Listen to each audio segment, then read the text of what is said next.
أفمن شرح الله صدره للإسلام فهو على نور من ربه فويل للقاسية قلوبهم من ذكر الله أولئك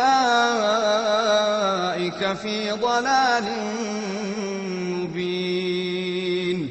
الله نزل أحسن الحديث كتابا متشابها مثانية تقشعر منه جلود الذين يخشون ربهم ثم تلين جلودهم وقلوبهم إلى ذكر الله ذلك هدى الله يهدي به من يشاء ومن يضلل الله فما له من هاد.